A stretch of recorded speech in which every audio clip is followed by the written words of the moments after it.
What's good? Reginald Lafayette Bullock II here with Bull Eagle Tech IT Career Secrets Security Plus Video Study Guide Part 2. Jumping right into it, we left off at slide 46. So let's go. All right. Protecting the network perimeter. So, unified threat management, all-in-one tools with antivirus, URL filtering, and etc. Web security gateway, what it does, blocks malware in email or web pages and spam. Often include firewall capabilities. Their golden tool is content filtering, where they can analyze all packets for malicious code. Cisco sells WSA Web Security Appliance, which even includes data loss prevention, which means it scans outgoing data for confidential information as well. UTM, Certified Security Appliance, so Unified Threat Management, just works as an all-in-one UTM, URL filtering, malware inspection, content inspection. Very little difference between the two, and most are just referred to as a UTM. Advanced network security, intrusion detection systems and intrusion prevention systems, IPS, IDS and IPS. Typically only detect and notify through some active IDS can take steps to block attacks. Either detect predefined attack signatures or note anomalous behavior. Anomaly-based first establishes a baseline of normal operation and notes when it changes. Anomaly-based is good at detecting zero-day issues that haven't been identified yet. And anomaly-based requires regular updating of the baseline after system or network changes in order to remain accurate. So I definitely remember a lot of this on the exam. The main difference between the IDS and the IPS is, think of the key word here is detection and then prevention. So really a detection doesn't take any actions upon what it detects. It just logs that data, and then it's up to the analyst to determine the steps to take. The preventive one, it detects as well as mitigates. So there are things in place that are automated in an IPS that will help prevent the actual malicious act from entering into the network. And anomaly-based is something that you're going to see a lot on the exam as well. HIDS, or host-based intrusion detection. It's installed on the individual servers or workstation. Primarily monitors traffic through NIC. Many now also monitor application activity on the system. And HIDS can identify malware that some antiviruses would miss.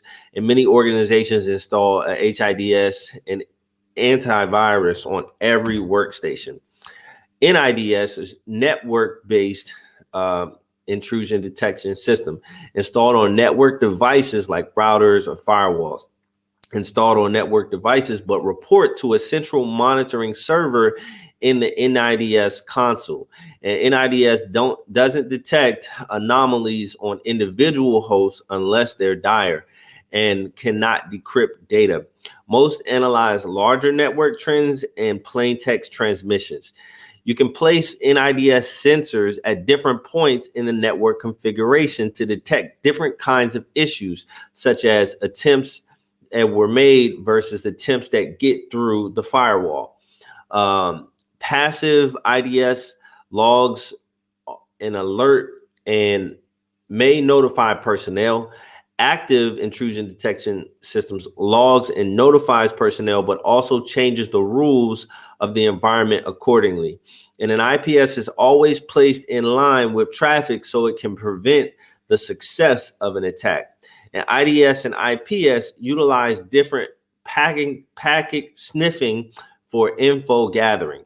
And physical sniffing requires being plugged in wireless wireless sniffing can intercept over the air. Syn Flood attack. So advanced network security, again, an example of denial of service, or DOS. Repeatedly sends the initial send packet in a handshake, but never sends the final act. All of these incomplete sessions drain resources until the server crashes. The server begins denying the legitimate connections, and IDS and IPS can detect these attacks and many firewall, including a flood guard, that will detect the attacks and close the open sessions. So this is something that you really let's talk about the like one thing here is the TCP Three Handshake. That's something where it says the SYNAC and then the final acknowledgement. So this is saying that the final acknowledgement never comes to. They just keep flooding the initial send packages in the handshake, which overwhelms the network, and then so on and so on. Honeypots utilize basic security to offer tantalizing vulnerability. Typically filled with bogus data and fake attractions. It's a good way to gather info on an attacker, and two goals: to distract and to analyze. So you will place a honeypot in an area in the network that will be kind of attractive to people who are going to attack, malicious attackers. And so what you do is, as I mentioned, that's just at a certain point on the network, and then you're able to analyze the traffic that comes through there and formalize what's the anomalies and who the attackers are. Virtualized servers also work like live network, even more tantalizing in distractions, and provides more time to assess the attacker.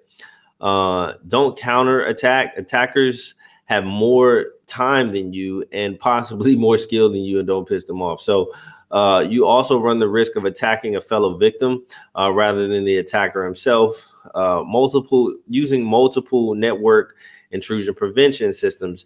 You can put NIPS between the internet and the local web servers, and NIPS 2 goes between the servers and another batch of internal private network.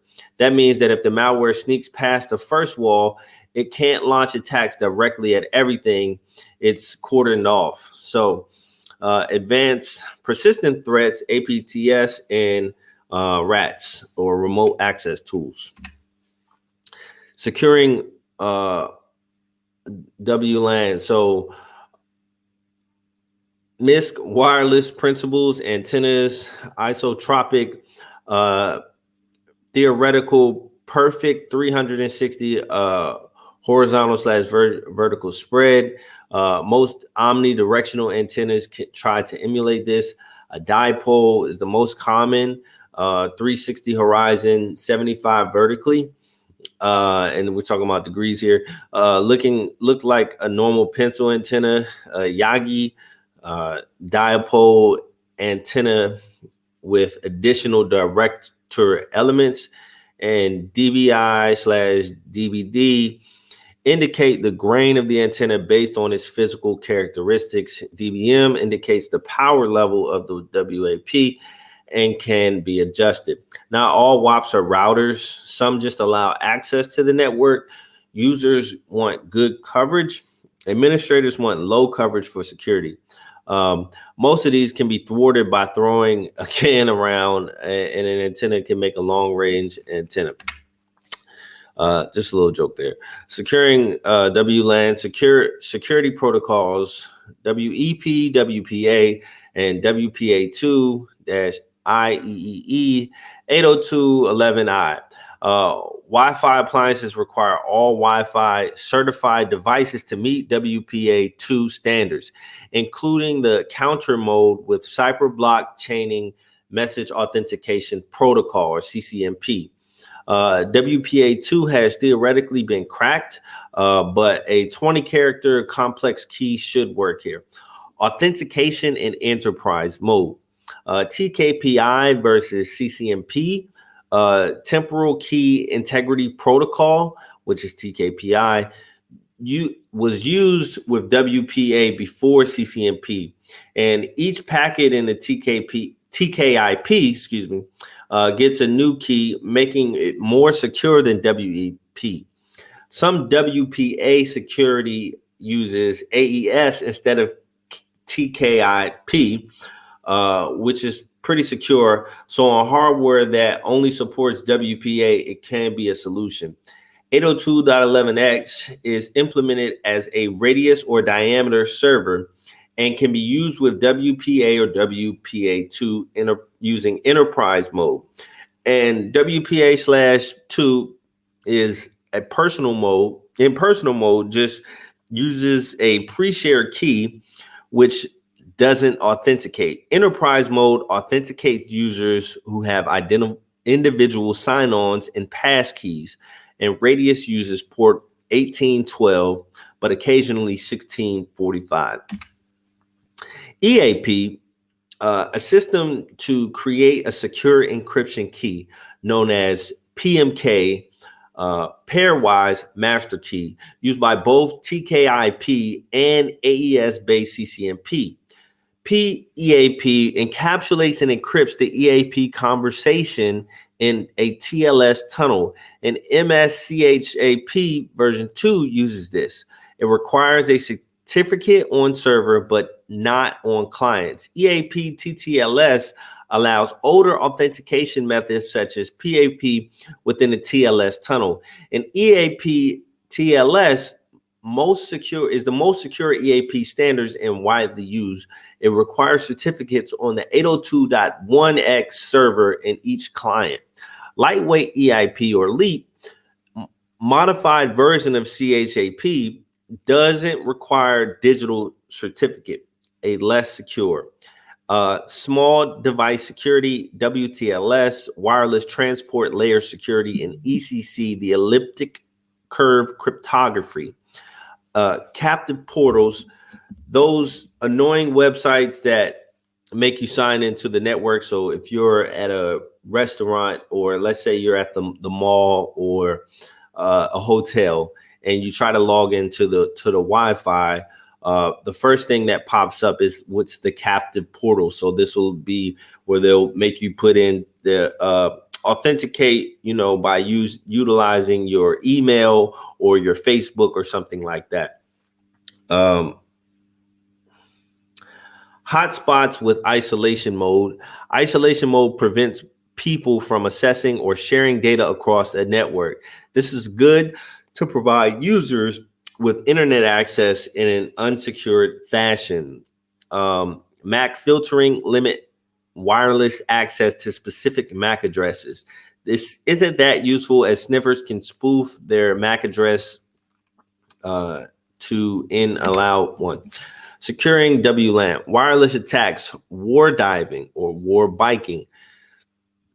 Excuse me, that was terrible. Security guy went around with an unsecured hotspot to collect user data. In 2 days, 2,950 people logged into it. He found most used unsecured wireless that he could easily impersonate. So kind of driving around, finding unsecured hotspots and collecting the login information so that he could easily impersonate those or utilize that Wi-Fi. There's no reason to disable the SSID, as anyone who cares can figure it out easily. You can at least hide it from casuals. So you can kind of hide the SSID. WEP/WPA attacks. WEP uses the RC4 stream cipher and reuses encryption keys, so it's easy to find the key and gain full access. And so anytime you have a wireless router or Wi-Fi, you want to make sure that you log in and you change the common password, because a lot of the passwords are basically in a dictionary that are used by the wireless routing companies. And so it's pretty easy to crack because all of those codes are listed out pretty much somewhere. So you want to ensure that you're utilizing Even in your home, you're changing the Wi-Fi passwords. IV attacks. The encryption key is created by combining the WEP and an IV initialization vector, but this IV is sent to the client in plain text. This IV range is limited and easily cracked. Packet injection, making it send more response packets, can make cracking take less than a minute. Wpa cracking, use the wireless sniffer to capture wireless packets, wait for the client to authenticate, and then steal the encrypted passphrase. Use a brute force attack offline to the user can break the encryption on the passphrase and then go back online since they have the passphrase. If nobody is active on a wireless, it can't be cracked. But if someone is active, the attacker can disconnect someone and steal the encrypted passkey when they try to reconnect. WPS cracking is super easy. The pin can be guessed in 10 hours. Rogue access point, or WAP, placed by an attacker meant to look friendly. Evil twin, a WAP meant to impersonate a friendly WAP. Near field connection. All right, Bluetooth jacking. It doesn't mean don't let someone connect to you while in discovery mode. Blue jacking is sending an unsolicited message to a device over Bluetooth. Blue snarfing is data theft over Bluetooth. And blue bugging is taking over a device through Bluetooth to log phone conversations, forward calls, send messages, etc. This is kind of a tricky test question. They like to ask you that they like to put the definition for blue jacking and blue snarfing in reverse. So just remember, snarfing is data theft, so they're taking data, and jacking is sending unsolicited message. So taking data and sending data. Blue jacking is sending data. Blue snarfing is taking data. Just remember that, because they like to kind of play around with that. Remote access. I should get rid of. Give me a second. Let's take this away. All right, there we go. And maybe add this. Cool. All right. Remote access. Dial-up RAS uses POTS and modems and PPP. Not secure if lines are tapped. VPN and VPN concentrators. VPN concentrators, often housed on VPN servers, provide all of the tools required to run the VPN, including encryption and authentication. VPN allows you to run tunnels through public spheres to logically separate and secure traffic. IPsec and VPN. IPsec offers both tunnel mode and transport mode. Tunnel mode is used with VPN and encapsulates the entire IP packet. Transport mode only encrypts the payload and is more efficient in private networks. IPsec also uses ESP, encapsulating security payload, to encrypt data and provide confidentiality. ESP uses protocol ID 50. IPsec uses IKE, Internet Key Exchange Protocol, over port 500. Between PID and that port, there are lots of ways to customize access control list rules regarding IPsec. L2TP is a good tunneling protocol, but does not encrypt data. IPsec can work in conjunction with L2TP for a very good tunnel. So when you think of VPN tunneling, think of and securing it, L2TP plus IPsec is the way to go there.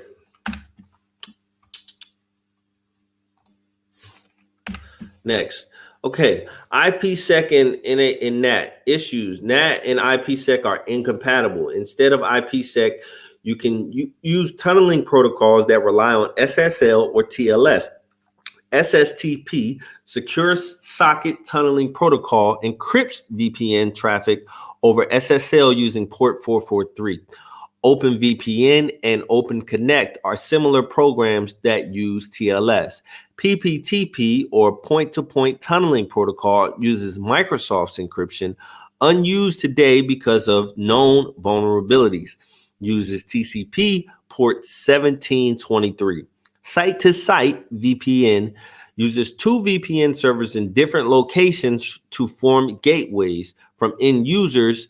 It's as if there's a single network. So can be slow, but secure. VPN over open wireless.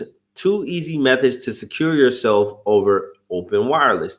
HTTPS connections only. Apps like Private Internet Access and TunnelBear that provide VPN services over open Wi-Fi. NAC, Network Access Control, is essential on VPNs because admins lack complete control over home users' computers. So they need to be able to restrict data and traffic somehow. Health and control. Systems can be assigned health statuses based on how updated their antivirus definitions are, how updated their OS is, and this status of their personal firewall. When a client accesses a VPN, an authentication or health agent queries the status of that client.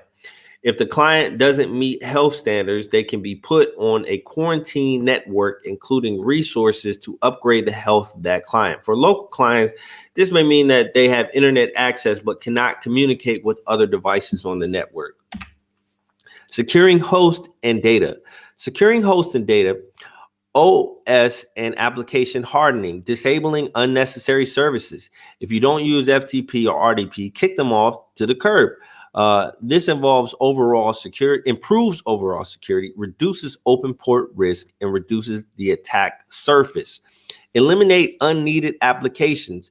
Base OS installations have a lot of apps that may be unnecessary or unused in your company. If a major vulnerability goes around those apps and your security definitions aren't up, you're in trouble. Disable default and unsecured account. Pay special attention to backdoor accounts that bypass security, and protect management interfaces. Securing host and data. Establish baselines, set up standards for all computers so that it's easier to prepare them for use, and set up monitors that check against the baseline to ensure computers in the network remain secure, and set up NAC and quarantine server for when things go wrong.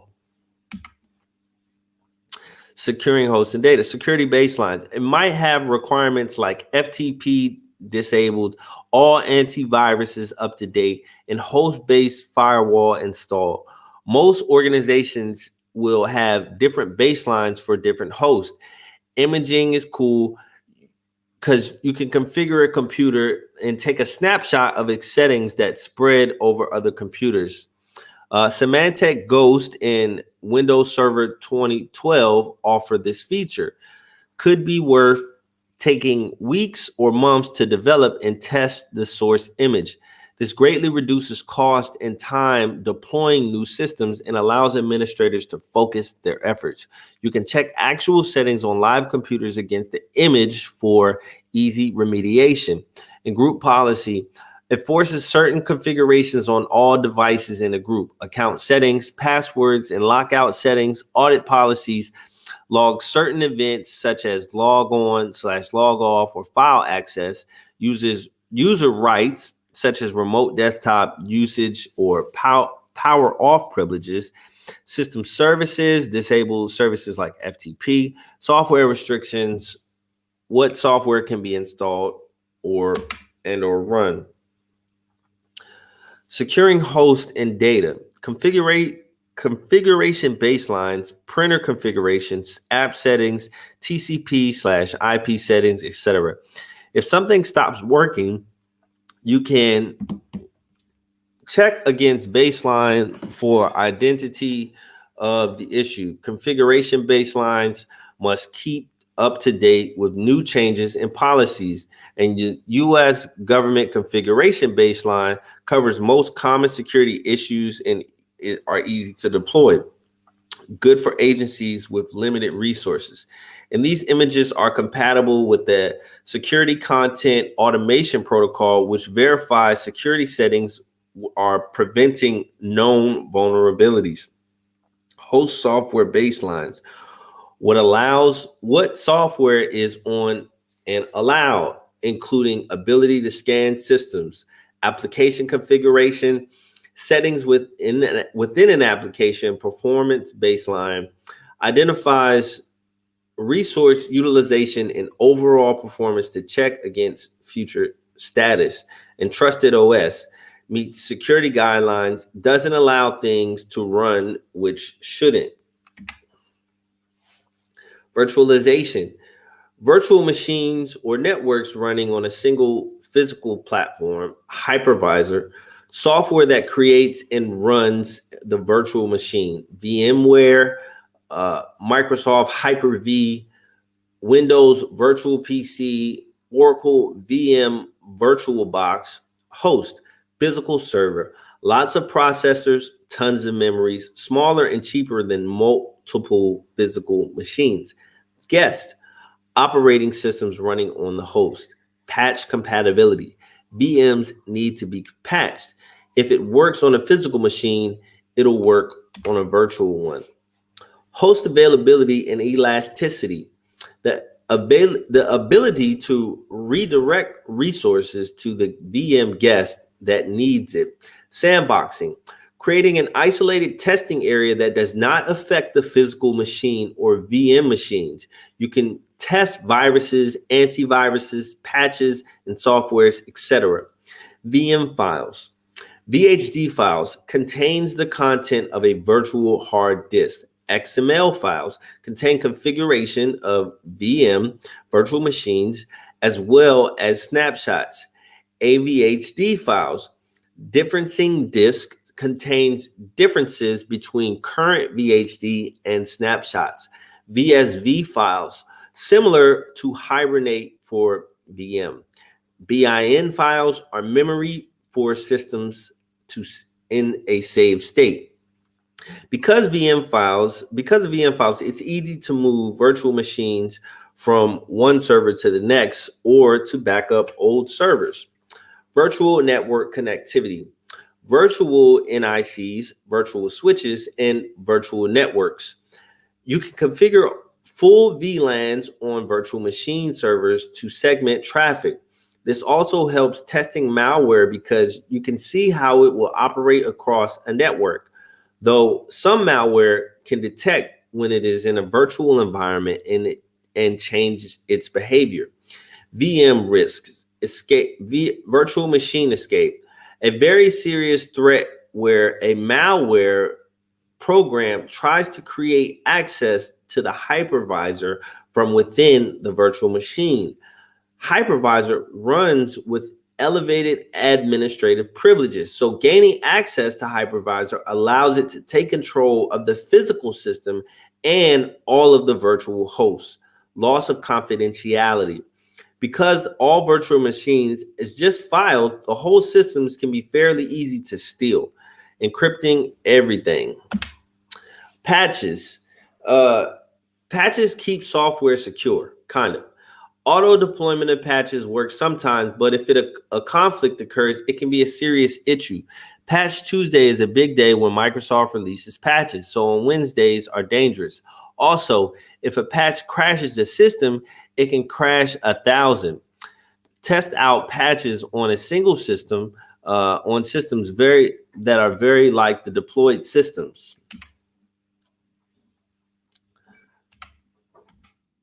Okay, security in static environments. System examples: supervisory control in data acquisition systems, SCADA. Industrial control systems within power plants and water treatment facility. They're typically disconnected from the internet. Embedded systems, computing components in printers, HVAC, etc. not usually connected to the internet, so unlikely attack vectors, but dangerous if someone figures out how to control them. Haywire HVSC is lethal. Mobile systems, smartphones and such, becoming much less static. Mainframes, high-powered systems specific to an organization, might be contained on isolated network, but often connected to the primary network so personnel can access it. Game consoles, in-vehicle computing systems, cars can be hacked now. Kind of cool, but kind of scary. Stuxnet was a worm designed to attack a specific embedded system in an Iranian nuclear facility. It made all of the configurations spin fast enough to tear themselves apart. Methodology: infection, hidden on a flash drive. Search: worm located the target systems. Update: updated version of the worm. Compromise: takes advantage of zero-day vulnerabilities, and control makes the system go nuts and deceive and destroy, send false data to engineers. Protecting static systems. Redundancies like RAID make sure that there are backups for failure. This means firewalls from different vendors, SCADA, backup controls, etc. Network segmentation, in extreme form, keeps all systems off primary network, like SCADA, talking to each other, but only that. Security layers, firewalls, NIPS, etc.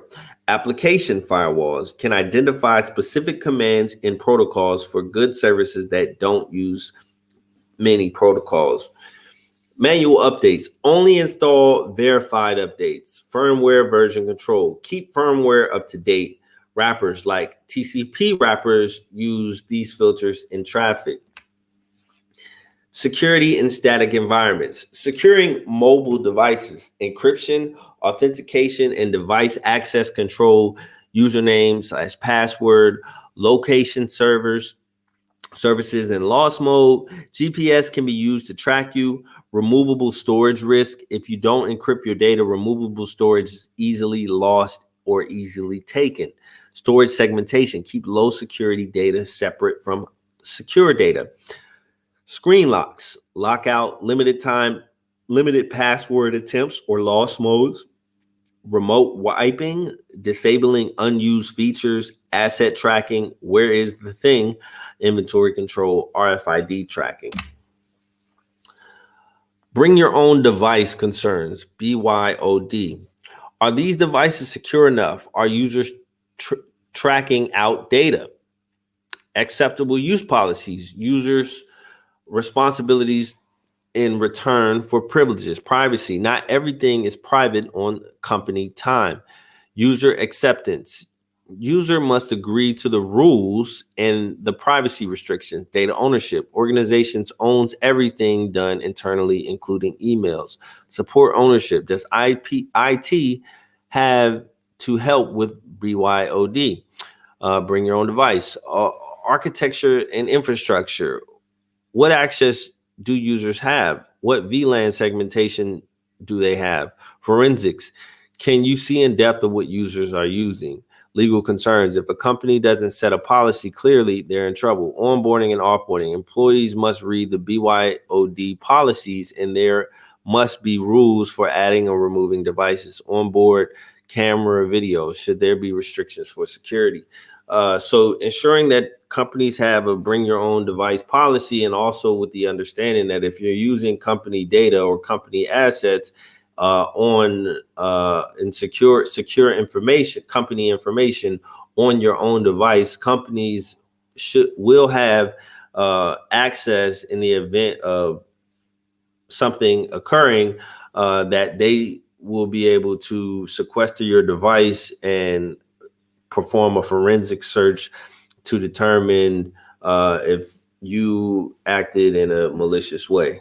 So most BYOD policies have some type of clause in there where they can look into your device at any time while working or after working for that organization. All right. Quick water break. The 34-minute mark. We're going to go for an hour today. All right. Security in static environments. Mobile device management. Many configuration managers like Microsoft Config Manager 2012 support mobile devices. Patch management, antivirus management, application control. If devices don't meet regulations, they cannot connect. Application security. Many apps have credential managers and caches, which are risky. Many cameras have geotagging features, which are also risky.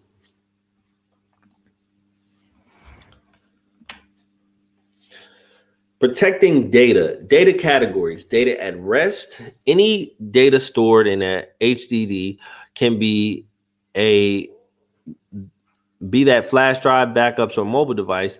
Data in transit. Any data traveling over a network. Data loss prevention. DLP. Analyze and detect sensitive data over traffic. And you can also encrypt or encrypt data using IPsec, SSH, or SFTP. Data in use. Data in temporary memory, typically protected by the application for using it. So data at rest, data in transit, and data in use. Protecting data with confidentiality. Make sure that you encrypt your data. Be careful to encrypt stored data and keep it encrypted when it is being transmitted. Other tools besides encryption are less secure, such as NTFS, access control list permissions. If someone takes your NTFS hard drive and puts it in another computer, they can give themselves access. Software-based encryption, slower than hardware encryption, but secure with strong algorithms. File-level encryption. Linux uses GNU Privacy Guard, GPG, which is a command line tool used to encrypt and decrypt files with a password. NTFS includes encrypting file system in Windows Explorer. File/folder encryption allows you to add one more layer of security against administrative privileges. One risk is that if you copy to a file system that doesn't support NTFS encryption, it may decrypt the file before copying. Protecting your data. Full disk encryption. TrueCrypt is available to do this on Linux and many OS. Requires a password and encrypts/decrypts drive on the fly. Encrypting database content. Oracle and Microsoft SQL and others allow you to encrypt the specific elements or the entire database. You could, for example, not encrypt the customer first names, but only their credit card and security code info. This saves processing power. Hardware-based encryption. You can use a trusted platform module or other hardware security module for higher performance encryption. TPM, chip or mobile, full disk encryption, performs platform authentication, ensures drive not moved. Includes 3 keys: endorsement key, burned into a chip. Endorsement key is Rivset, Shamir, RSA. Storage root key generates and protects other keys. Application keys derived from storage key to activate the TPM. You often use an application like BitLocker, which allows access to the TPM chip and authenticated credentials. The data remains secure. Hardware security module. A security device that can be added to a machine to manage, generate, and securely store keys. High performance HSM are connected to a network with TCP IP. Smaller HSM are merely expansion cards plugged into a server. HSM performs very similar to TPM, but it is removable. Data leakage, data exfiltration, when data is transferred outside of an organization. Data loss prevention, or DLP, examines data looking for unauthorized leaks. Can examine stored data, moving data, or data in use. Data in motion, UTM devices include DLP to scan emails and files. A lot of data is labeled as classified, confidential, private, or insensitive. Once data is labeled, it can be inspected in transit and blocked if necessary. Endpoint protection can include preventing flash drive usage or printing.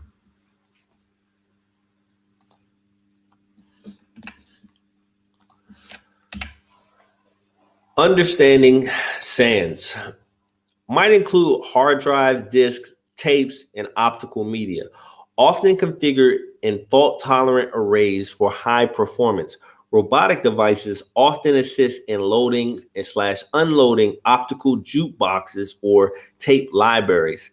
SANs often rely on high-speed internet internal transfers. Virtual SANs are newer tech. Understanding SANs, fiber channel.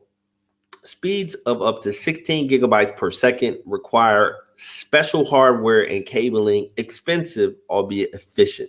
Some support copper and not just fiber. ISCSI, or the Internet Small Computer Systems Interface, transfers SCI commands over IP.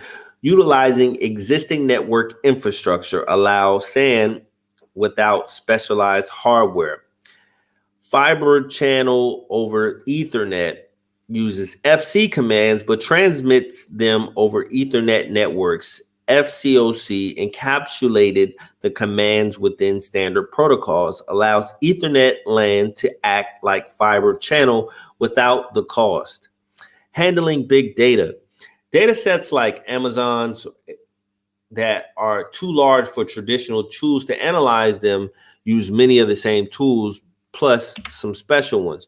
Understanding cloud computing, for example, Gmail, software as a service, cloud application, Amazon's Elastic Computer, EC2 cloud service provides elastic on-demand servers that companies with variable traffic demands. Software as a service. Gmail, Google Docs, etc.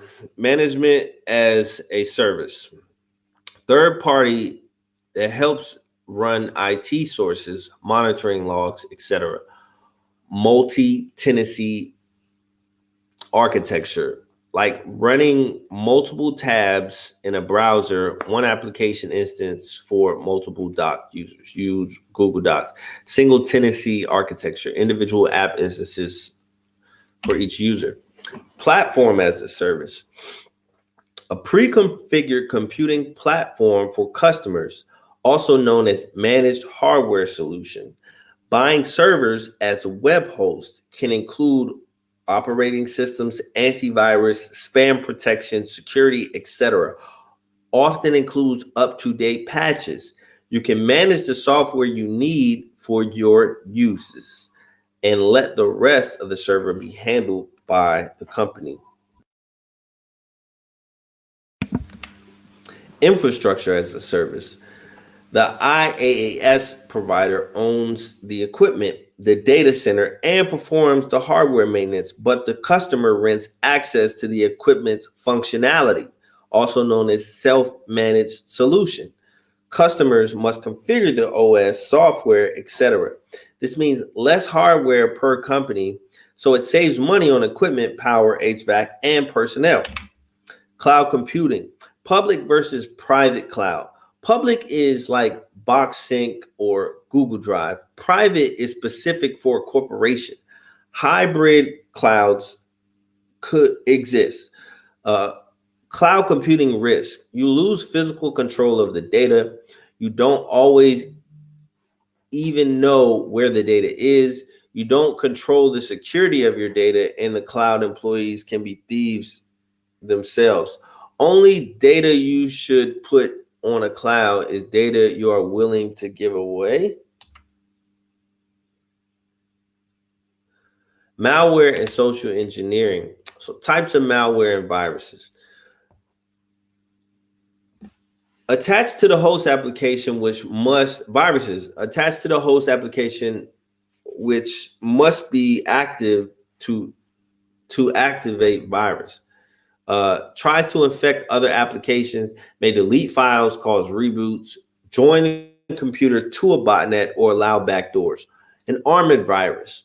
The first step to dissecting a virus is to decompile it. Armored viruses make this difficult. Complex code. It's unclear what the virus is trying to do because it runs so many weird loops. Encryption.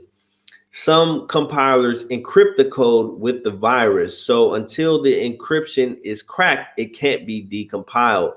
Hiding. Some viruses confuse the AV as the antivirus as to where they're really located. Types of malware. Polymorphic malware, viruses that changes as it executes, sometimes into 1,000 forms. It's hard to detect, especially if encryption changes. Worm, self-replicating malware that travels without a host. It resides in the memory and can ride transport protocols, can replicate hundreds of times, draining the network bandwidth. A logic bomb is a script that activates in a response to an event like a date or program launch, and then it kind of goes off and the virus deploys. Backdoor. Backdoor Trojans, commonly called these, provides another way of access into the system. Trojans, they look useful, but they're really not. Drive-by downloads. Attackers take these over a website, install a Trojan into the website's code. Attackers trick users into visiting the site, and then websites tries to download the code. Fake antivirus or rogueware runs a fake scan and offers to fix a fake issues for money. Botnet. Computers in a botnet are called zombies. Bot herders manage these zombies to use their processing power and anonymity. Ransomware. Pay to get your computer back for clean. So they'll take your control of your computer, and the only way that they'll give it back to you is if you pay the ransom fee. And then they still may not even give it back to you. Rootkit, stealthy bugger, modify system processors and the registry, as well as system access files. Prevent antivirus from making calls to the operating system that would detect it. Antivirus can scan memory to discover this. Safe mode helps get around this, but not always. Types of malware. Spyware, monitor stuff, changing a user's homepage, redirecting web browsers, and installing software. Privacy invasive software. It tries to get good data to drain your bank and steal your identity. Keyloggers. Adware, learn users' habits for ad targeting and pop-ups. Social engineering, recognizing the common forms of attacks. So utilizing social engineering tactics to trick users into doing something unusual or revealing information. Flattering, assuming a position of authority, encouraging someone to perform a risky action, encouraging someone to reveal sensitive information, impersonating someone, tailgating without credentials. Shoulder surfing, privacy screen. Shoulder surfing is when someone kind of stands over you, over your shoulder, and looks onto your computer screen and takes bad information. Hoaxes, trick people into deleting systems or programs, or you have fake programs or fake information out there that coax you to click on it, and then once you click on their link, they got you. Tailgating and man traps. Man traps are used to mitigate tailgating. Dumpster diving. Companies and directors are especially good for treasure. So detailed company personnel or client information should be destroyed. So this is where a bad actor would literally go through your trash to try to find things that you've tried to throw away, documents, paper, etc. So it's always good to shred your information. And even if you shred information, there are people who can put that back together for you. Uh, or the bad actors can try to put that back together. Spam often has malicious code or attachment links, so don't open the spam documents. Make sure you flag them, report them, or delete them. Phishing, like local engineering, but over email. So many people use fake accounts that look like your friends. Sometimes the links are beacons, and then when you click on that link, a tail text tells the server that your email is active, and then they get into they hack into the system that way. Spear phishing is more targeted, uh, a user or a user group. So instead of just sending out emails to millions of people or 100,000 mailing lists, what they do is they spearfish by trying to go after a specific organization to get companies' information, and they target people there.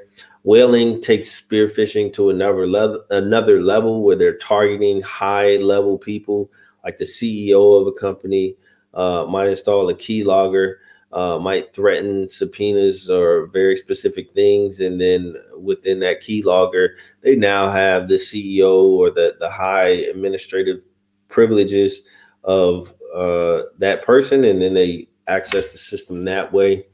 Spam is instant messaging spam. Vishing is actual physical voice call, spoofs the caller ID and asks for sensitive information. So they'll actually call you. You get a lot of this stuff with people calling and threatening for that the IRS is you owe the IRS $20,000, and if you don't get them your credit card information right now, you're going to go to jail. And they try to scare you into giving them your sensitive information. Privilege escalation, trying to get higher system privileges to access more stuff.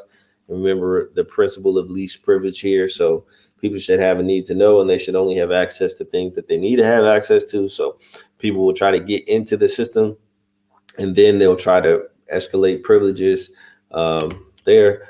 Blocking malware and other attacks, anti-malware on mail servers, anti-malware on all systems, boundaries or firewalls, IDS, IPS, antivirus software, signature-based detection detects known patterns by checking against signature files, heuristic-based watches for viral behavior rather than specific signatures. So this looks for patterns, heuristic, checking file integrity. If the system file hash is changed, then they can tell you if they've been modified here. And that might be a virus. Blocking malware and other attacks, pop-up blockers, spam filters. UTM contains spam filter, and email servers can also scan for spam. User systems also scans for spam. So don't throw away the baby out with the bathwater. Anti-spyware specifically protects user information.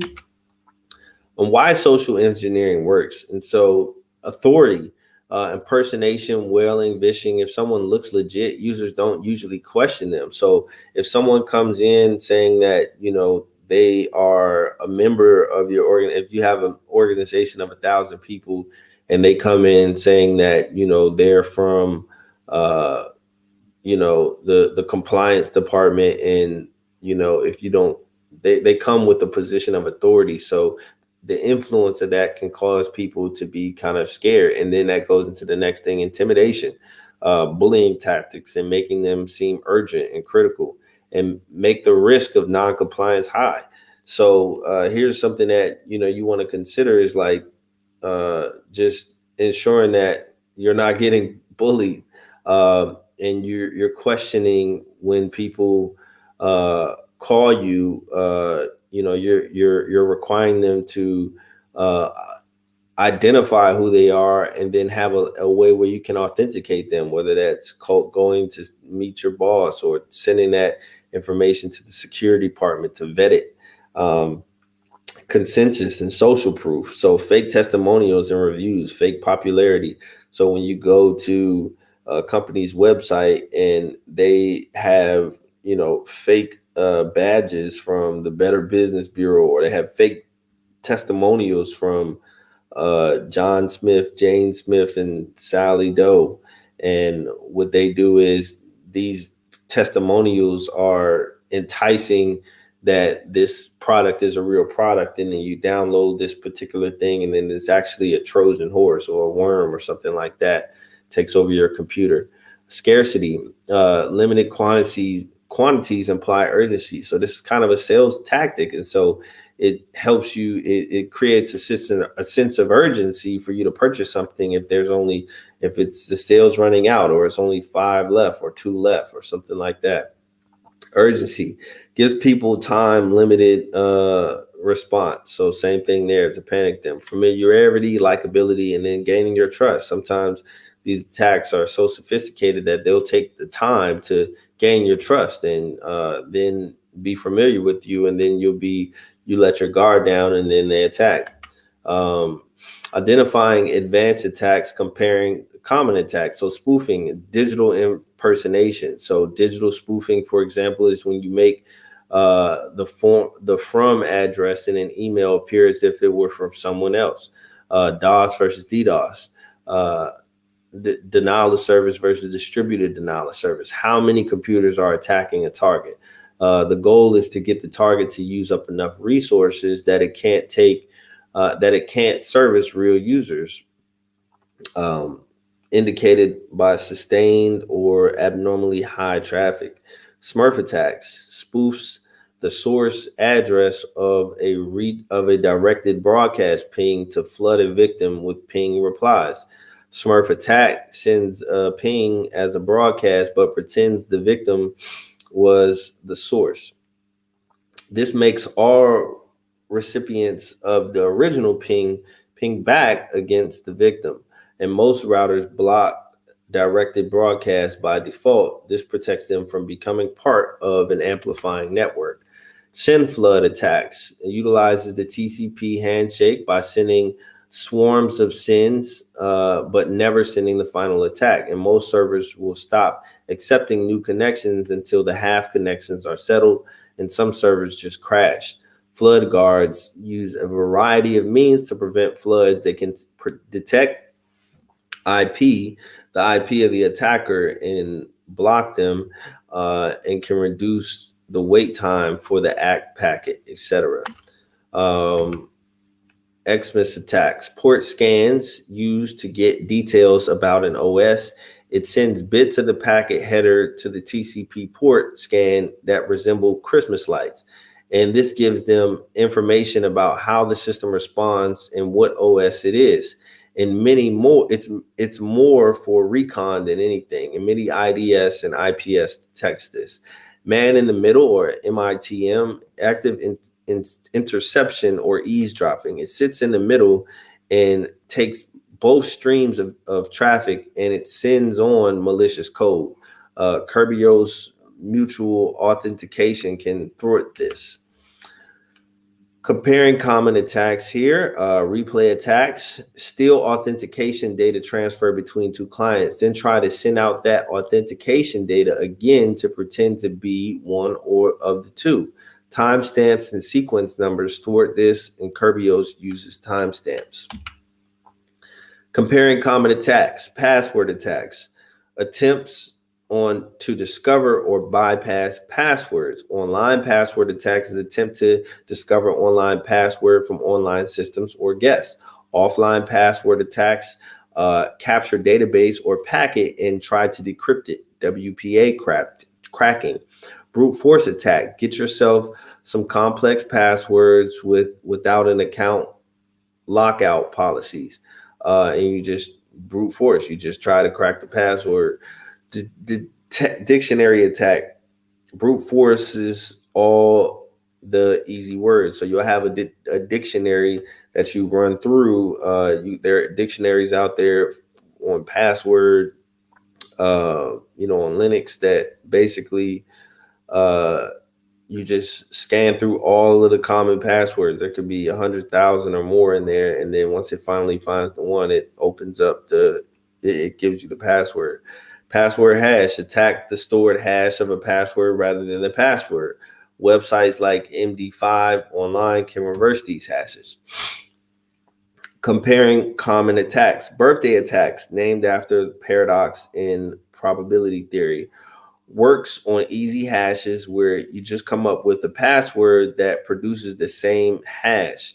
SHA-2 secure hashing algorithm 2 uses 512 bits compared to MD5's 128, so it's much harder to match. Rainbow table attacks: rather than hashing every guess individually, use large tables of pre-configured hashes to check the password against the hash against. Salting passwords makes this more difficult, wherein two random digits are added in a password to make the hash more complex. Bcrypt and password-based security deviation function 2, PBKDF2, both uses salting to increase the complexity of the password. And hybrid attacks try out multiple things. Compare DNS attacks. DNS poisoning modifies or corrupts DNS results. If someone typed google.com, they may end up somewhere else. DN system security extensions protects DNS records and prevents poisoning. Farming attacks tries to corrupt DNS servers or DNS clients to redirect users with the wrong site on clients, and these modify the host file to change the default entry of specific sites. This can be a prank, but can really cause trouble. ARP poisoning attacks misleads computers or switches about the MAC address of a system. ARP sends requests and replies, and it's easy to spoof a reply. ARP man in the middle of the attack spoof the ARP cache on a switch so it sends data to the attacker, who saves it and forwards it along like usual. ARP DOS attacks spoof everyone catches a bogus default gateway MAC address, and nobody can communicate properly. Okay, we got a couple more, and then we'll stop for the day. Comparing common attacks: typo squatting or URL hijacking, similar to domain names that people often misspell. Watering hole attacks figures out where employees of an organization spend their web time and then infects those locales to try to redirect them to malicious site. Often install remote access to get access, or rats to get access to the org. Zero-day attacks exploits undocumented vulnerability, serious until patched. Relevancy depends on how known it is. The worst zero-day attacks are the one that people don't know about. Web browser concerns: malicious add-ons, cookie and attachments. Normally, the site that makes a good cookie, a cookie can read it, but cross-site scripting can allow attacks to steal personal information from them. Session hijacking can also use cookies to session hijack. Flash cookies and LSOs, cookies made by Adobe Flash, also known as local shared objects. Flash cookies can be stored in special places and aren't always cleared with the rest of the cookies. They track data discreetly, which is led to a lot of lawsuits. Arbitrary code execution and remote code execution allows attackers to run specific code on the system without user consent. Software bugs often allow this. Header manipulation attacks manipulate the TCP IP headers to change behavior or change session ID within the packet. This session ID can allow the attacker to steal your sign-in and access your stuff. All right, and that's it for today. So we're going to stop here. This is the end of part 2 of 5, and we are on slide 110 of 196 to go. So good chunk today. Thank you all for showing up, and we will see you next time. Peace.